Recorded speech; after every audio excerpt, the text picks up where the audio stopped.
اگر اپنی بات میں سچے ہو تو روک کر دکھاؤ. حکم صرف اللہ کا چلتا ہے. وَمَا تَشَاءُونَ إِلَّا أَن يَشَاءَ اللَّهُ رَبُّ الْعَالَمِينَ. تمہاری مشیت کچھ نہیں ہے، اصل چاہت تو اللہ کی ہے جو سارے جہانوں کا رب ہے. اس اللہ کا حکم چلتا ہے، ہمارا نہیں چلتا. یہ اللہ پاک نے ایک پردہ ڈال دیا ہے، یہ تھوڑا سا اختیار دے دیا، اسی کے اندر ہم اندھے ہو گئے. اگر ہمارا اختیار ہمارے اوپر چل رہا ہوتا تو میں اپنے بچپن کو ختم نہ ہونے دیتا، میں اپنی جوانی کو ختم نہ ہونے دیتا، میں اپنے بالوں کو سفید نہ ہونے دیتا، میں اپنی صحت کو ختم نہ ہونے دیتا. ہم بے بس ہیں، ہمارا کہیں بھی حکم نہیں چلتا. یہ دھوکہ ہے کہ میری بات چلتی ہے، یہ دھوکہ ہے کہ میں مالک ہوں، یہ دھوکہ ہے کہ میں فلاں چیز کر سکتا ہوں. یہ سارے دھوکے ہیں. فَلَوْلَا إِن كُنْتُمْ غَيْرَ مَدِينِينَ تَرْجِعُونَهَا إِن كُنْتُمْ صَادِقِينَ. اس کی روح کو روک کر دکھاؤ. نہیں روک سکتے. یہ منظر، یہ روح کا نکلنا، یہ دنیا کا چھوڑنا، یہ قبر کے گڑھے کے اندر جانا، یہ وہ چیزیں ہیں جو ہم میں سے ہر ایک کو پیش آنے والی ہیں. کتنی ہی آیات شریفہ کے اندر اللہ پاک اس منظر کو بیان فرماتے ہیں. الذین تتوفاہم الملائکۃ طیبین. ساری انسانیت صرف دو حصے ہیں، جتنے چاہے دنیا کے اندر تقسیم کر لو، دو ہی جماعتیں بنتی ہیں. ایک وہ جماعت ہے جس کے لیے موت نعمت ہے، جس کے لیے موت راحت ہے، جس کے لیے موت خوشی کا دن ہے. دوسری جماعت جس کے لیے موت مصیبت کا دن ہے. بس دو ہی جماعتیں ہیں. اللہ فرماتے ہیں کہ کچھ بندوں کی روح کو قبض کرنے کے لیے فرشتوں کو بھیجا. یہ وہ بندے ہیں، اللہ کو پسند ہیں، اللہ کے محبوب ہیں، اللہ کی فرما برداری کرنے والے ہیں. اب فرشتے آ کر چاروں طرف کھڑے ہو گئے. الذین تتوفاہم الملائکۃ طیبین یقولون سلام علیکم. سب سے پہلے آ کر سب فرشتوں نے کیا کہا؟ سلام کہا. اس بندے کو سلام کیا. جس نے جانا ہے فرشتوں نے سلام کیا آ کر.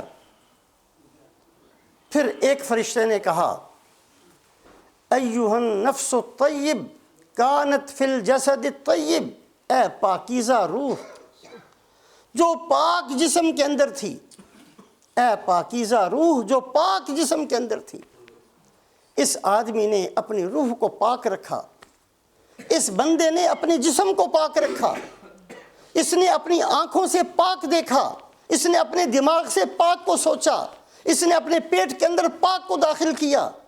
ایتھا النفس الطیب کانت فی الجسد الطیب. یہ فرشتہ کہتا ہے اے وہ جان جو پاکیزہ جان ہے، پاکیزہ روح ہے، اور جس جسم کے اندر تھی وہ جسم بھی بڑا پاک تھا. اخرجی حمیدتاً، اخرجی حمیدتاً وابشری بروح وریحان ورب غیر غضبان. یہ حدیث کے بہترین الفاظ. اے روح اخرجی حمیدتاً، اے روح نکل، اس حالت میں نکل کہ تیری ہر عمل کی تعریف ہوگی. جو تو نے راتیں گزاری ہیں اس کی تعریف ہوگی، جو تو نے زندگی گزاری ہے اس کی تعریف ہوگی، جو تو نے تکلیفیں برداشت کی ہیں اس کی آج تعریف کی جائے گی. اخرجی حمیدتاً، اے روح نکل، اس حالت میں نکل کہ آج تیرے ہر عمل کی تعریف ہے. وَأَبْشِرِي بِرَوْحٍ وَرَيْحَانٍ، اور خوشخبری حاصل کر، ہر راحت تجھے ملے گی اور ہر قسم کی خوشبوئیں تجھے ملیں گی، نعمتیں تجھے ملے گی. وَرَبٍّ غَيْرِ غَضْبَانٍ، اور ہم تجھے تیرے رب کے پاس لے کر جائیں گے جو اللہ بھی تجھ سے راضی ہیں. ایک دفعہ نہیں، حدیث پاک میں آتا ہے پہلے فرشتوں نے آ کر سلام کیا، پھر وہ ایک فرشتے نے یہ الفاظ کہے، اس کو سن کر سارے فرشتے یہی لفظ کہتے ہیں. ایک دفعہ نہیں، کہتے رہتے ہیں. جیسے کوئی بہت بڑا آدمی آئے تو اس کے استقبال کے اندر تشریف لائیے، سارے کہتے ہیں، بار بار کہتے ہیں.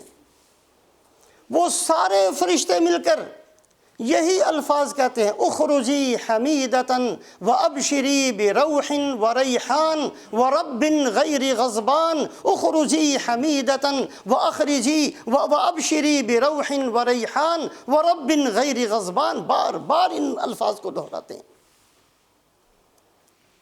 یہاں تک کہ اس کی روح کو ہاتھوں ہاتھ لے کر آسمان تک پہنچتے ہیں۔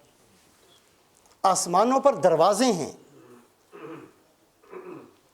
فرشتہ پوچھتا ہے کس کو لے کر آئے؟ فلاں آدمی کی روح لے کر آئے، وہ کہتا مرحبا مرحبا مرحبا، ہم بھی اس کا انتظار کریں۔ پھر یہی الفاظ آسمان کے فرشتے کہتے ہیں اخرجی حمیدتاً وابشری بروح وریحان ورب غیر غضبان۔ جو فرشتے لے کر گئے تھے وہ یہی جملہ کہتے کہتے آسمان تک لے کر گئے، آسمان پر پہنچے، انہوں نے مرحبا کہہ کر یہی جملہ کہا، دوسرے آسمان تک لے کر گئے، انہوں نے مرحبا کہہ کر یہی جملہ کہا، اور تیسرے آسمان تک سارے آسمانوں والے یہی جملہ دہراتے رہتے ہیں تاکہ اس کو کسی قسم کی یہ نہ ہو، اجنبیت محسوس نہ ہو روح کو، اور وہ خوشی کے ساتھ کہ آج مجھے خوشخبریاں ہی ملنی ہیں، آج مجھے نعمتیں ہی ملنی ہیں، آج میرا رب مجھ سے راضی ہے۔ ابشری بروح وریحان ورب غیر غضبان، اس جملے کے بار بار کہنے کے ساتھ اس روح کو آسمانوں تک، اللہ کے دربار تک لے کر جاتے ہیں۔ یہ روح اللہ کے سامنے پہنچ کر سجدہ کرتی ہے، اللہ فرماتے ہیں میرے اس مبارک بندے کو علیین میں پہنچا دیا جائے۔ دوسری جماعت فرشتے آئے ڈراؤنی صورت کے اندر، وَلَوْ تَرَىٰ إِذِ الظَّالِمُونَ فِي غَمَرَاتِ الْمَوْتِ وَالْمَلَائِكَةُ بَاسِطُو أَيْدِيهِمْ أَخْرِجُوا أَنفُسَكُمْ۔ فرشتے ڈراؤنی صورت میں آئے، ہاتھ پھیلا کر آئے جیسے کسی کو ڈراتے ہیں، نکالو اس روح کو جلدی سے، نکل جلدی۔ اور ایک فرشتہ یہ جملہ کہتا ہے ایتھا النفس الخبیثہ کانت فی الجسد الخبیث، اے بدبودار روح، اے گندی روح، نکل، اور اس جسم سے نکل تو جسم تو نے گندا کر دیا تھا، سارے جسم کو تو نے گندا کیا، تو نے اپنی آنکھوں کو گندا کیا، تو نے اپنے دل کو گندا کیا، تو نے اپنے دماغ کو گندا کیا، تو نے اپنے پیٹ کو گندا کیا، تو نے اپنے خون کو گندا کیا، تو نے اپنی ہڈیوں کو گندا کیا، تو حرام کھا کھا کر گند سے بھر گیا ہے، اے خبیث، اے بدبودار روح نکل، اور ایسے جسم سے نکل جو جسم گندا ہی گندا تھا۔ اور اس کے بعد وہ فرشتہ کہتا ہے اخرجی ذمیمۃ وَأَبْشِرِي بِحَمِيمٍ وَغَسَّاقٍ وَآخَرُ مِنْ شَكْلِهِ أَزْوَاجٍ۔ اے روح نکل، اس حالت میں نکل کہ تیری ہر بات پر تجھے آج تیری مرمت ہونی ہے، جو تو نے کیا ہے ہر عمل کی سزا تجھے ملنی ہے آج۔ اخرجی ذمیمۃ، تیرے اوپر لعن طعن ہوگا، آج تجھے اس حالت میں نکلنا ہے۔ اخرجی ذمیمۃ وابشری بحمیم وغساق، اور تیرے سامنے کھولتا ہوا پانی اور کھولتا ہوا خون اور پیپ، وآخر من شکلہ ازواج، اور خون اور پیپ کا نام تو تم نے سنا ہے، آخرت کے اندر تو ایسی مصیبتیں ہیں جن کا نام بھی نہیں سنا، دیکھنے میں تو خون اور پیپ کی طرح ہیں لیکن اس کی تکلیفیں کہیں زیادہ ہیں۔ یہ جملہ کہتے ہوئے اس کی روح کو کھینچ کر نکالتے ہیں، ایک دفعہ نہیں، بار بار سارے فرشتے مل کر یہی جملہ کہتے ہیں، اس کو دھکے دے دے کر ایک دوسرے پر پھینکتے ہوئے آسمان تک لے کر جاتے ہیں، اور آسمانوں پر پہنچتی ہے تو پوچھتے ہیں کہ کون ہے یہ؟ فلاں آدمی بڑا بدبخت آدمی ہے، اس کے لیے ہم دروازے نہیں کھولیں گے، پھینک دو اس کو۔ وہیں سے اس کو پھینکا جاتا ہے اور سجین میں پہنچا دیا جاتا ہے۔ پوری انسانیت کو کتنے ہی ناموں سے بانٹ دیا جائے یا بٹ جائے انسانیت، کتنے ہی ناموں سے ٹولیاں بن جائیں، پارٹیاں بن جائیں، موت کے اعتبار سے ساری دنیا کے انسان صرف دو ہی حصوں میں تقسیم ہیں۔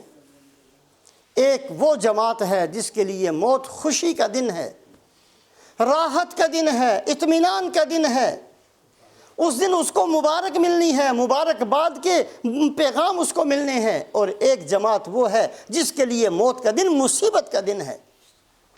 اللہ کے نیک بندے فرماتے ہیں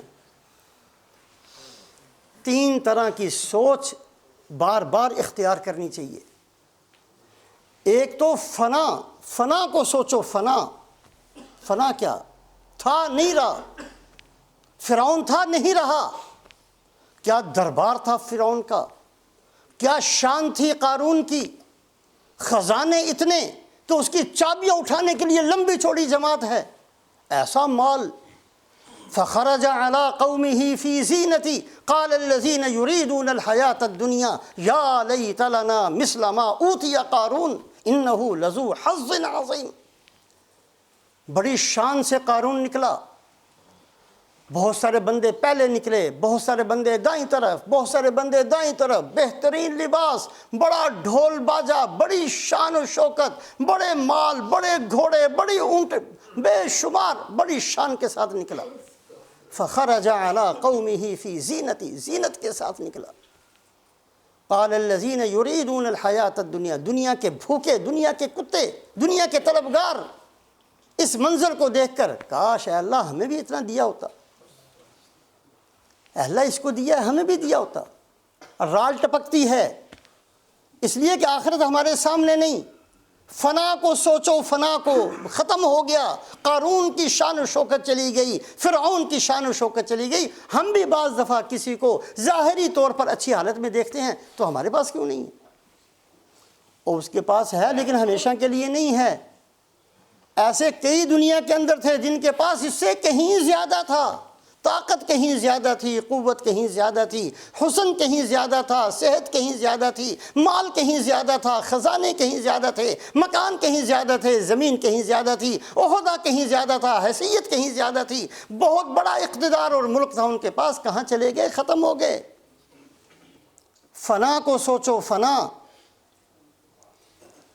کل من علیہا فان ویبقى وجہ ربک ذو الجلال والاکرام، جو ہے سب نے ختم ہونا ہے، ایک اللہ کی ذات باقی ہے، ہمیشہ سے ہے، ہمیشہ کے لیے ہے، ہر ایک کو فنا ہے، ہر ایک آیا چند روز رہ کر چلا گیا۔ فنا کے بارے میں سوچنا۔ دوسرا موت کے بارے میں سوچنا کہ موت میرے اوپر بھی آنی ہے، یہ نہیں کہ سارے مر جائیں گے میں باقی بچ جاؤں گا۔ آج میں کسی کو کندھے پر اٹھا کر قبر میں ڈال کر آیا، کل مجھے کندھے پر اٹھا کر قبر میں ڈالا جائے گا۔ آج میں نے کسی مردے کو نہلایا، کل مجھے نہلایا جائے گا۔ آج میں نے کسی کو کفن پہنایا، کل میرے کفن کی تیاری کی جائے گی۔ آج میں نے سب قبر میں لے کر چلے گئے، مجھے بھی لے کر چلے جائیں گے۔ اپنی موت کے بارے میں سوچنا، ہم تو اس کو چھوڑ کر آگے، اس کے ساتھ کیا ہوا؟ فرشتے آئے ہوں گے، پوچھا ہوگا، پتہ نہیں اس نے جواب دیا کہ نہیں، میرے پاس بھی آئیں گے، میرے پاس کوئی جواب ہے؟ فلاں فلاں میں نے جو اللہ کے حکم توڑے ہوئے ہیں، میرے پاس کیا جواب ہے اس کا؟ اس کی میں نے توبہ کر لی کہ نہیں کر لی؟ فنا کے بارے میں سوچنا، موت کے بارے میں سوچنا، اور تیسری چیز جس کو بہت زیادہ سوچنا ہے وہ آخرت کی زندگی کو سوچنا۔ وَإِنَّ الْآخِرَةَ لَهِيَ الْحَيَوَانِ، اصل زندگی تو آخرت کی زندگی ہے، دنیا کی زندگی کوئی زندگی تھوڑی ہے۔ یہ کوئی زندگی ہے جس میں مصیبتیں ہی مصیبتیں ہیں۔ تھوڑی سی صحت ملتی ہے تو بیماریاں پیچھا نہیں چھوڑتی، تھوڑی سی خوشی آتی ہے تو پریشانی ایک دم ساتھ آ جاتی ہیں۔ کبھی بھوک کا غم، کبھی پیاس کا غم، کبھی کسی کے دنیا چھوڑ جانے کا غم، کبھی اولاد کی طرف سے غم، کبھی بیوی کی طرف سے پریشانی، کبھی رشتہ داروں کی طرف سے۔ یہ کوئی دنیا کی زندگی تھوڑی ہے۔ وَإِنَّ الْآخِرَةَ لَهِيَ الْحَيَوَانِ، اصل زندگی تو آخرت کی زندگی ہے، وہ میں نے بنائی کہ نہیں بنائی؟ اصل زندگی آخرت کی۔ اللہ پاک جنت میں داخلے کا حکم دیں گے، فرشتہ اعلان کرے گا، اے جنت والو، جنت میں جا رہے ہو، اعلان سن کر جاؤ۔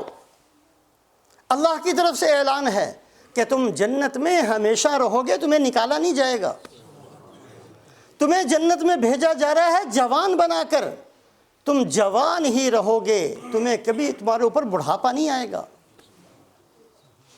آج تم صحت کی حالت میں جنت میں جا رہے ہو، ان لکم ان تصحوا فلا تسقموا ابدا، کبھی تمہارے اوپر بیماری نہیں آئے گی۔ آج جن نعمتوں کو اللہ تمہیں دے رہے ہیں، یہ نعمتیں بڑھیں گی، یہ واپس نہیں لی جائیں گی۔ جنت میں داخلے سے پہلے فرشتہ اعلان کرے گا تمہاری جوانی ہمیشہ کے لیے ہے، تمہاری صحت ہمیشہ کے لیے ہے، تمہاری نعمتیں ہمیشہ کے لیے ہیں، تمہاری ہر چیز ہمیشہ کے لیے اضافہ ہوگا، اللہ واپس نہیں لیں گے۔ اور اللہ تم سے راضی ہیں، اللہ کبھی ناراض نہیں ہوں گے۔ اللہ پاک ہم سب کو سوچ کی توفیق دے، ان 3 چیزوں کے بارے میں بہت زیادہ غور کرنا، فنا کے بارے میں سوچنا، موت کے بارے میں سوچنا، اور خاص کر ہمارے جیسے بندوں کو جن کے سفید بال آگے ہیں، ان کے پاس زیادہ وقت نہیں ہے، جوانیاں ہماری گزر گئیں، اب ہم بہت قریب ہیں۔ ہم لوگوں کو خاص طور سے ہماری جیسی عمر کے بندوں کو بہت زیادہ اپنی آخرت کو سامنے رکھ کر پھر اپنی زندگی کا پروگرام بنانا چاہیے، اپنی زندگی کو گزارنی چاہیے۔ بہرحال ساری انسانیت آج بہت بٹی ہوئی ہے، لیکن موت کے اعتبار سے 2 ہی حصے ہیں، 2 ہی جماعتیں ہیں، 2 ہی قسمیں ہیں۔ اللہ پاک ہمیں اس جماعت میں سے بنا دے جن کے لیے موت نعمت بنتی ہے، جن کے لیے موت راحت بنتی ہے، جن کے لیے موت خوشی کا دن بنتی ہے، جن کے لیے موت کامیابی کا دن بنتی ہے، جن کے لیے موت مبارکباد کے وصول ہونے کا دن بنتی ہے۔ اللہ پاک ہمیں اپنے فضل سے اس مبارک جماعت کے اندر داخل فرما دے، اور اللہ ہم سب کی اس بد نصیب لوگوں سے حفاظت فرمائے جو مرتے وقت چیختے چلاتے ہوئے جاتے ہیں، گھاٹے اور نقصان کے ساتھ جاتے ہیں اور مصیبتوں کے ساتھ جاتے ہیں۔ اللہ ہم میں سے کسی کا حشر بھی ان کے ساتھ نہ کرے۔ اس کے لیے دعائیں بھی مانگنا، اور اس کے لیے اپنی زندگی کے پروگرام کو اچھے طریقے سے بنانا کہ آخرت ہمارے لیے نعمت بنے، موت کا دن ہمارے لیے خوشی کا دن بنے۔ اللہ ہم سب کو عمل کی توفیق نصیب فرمائے۔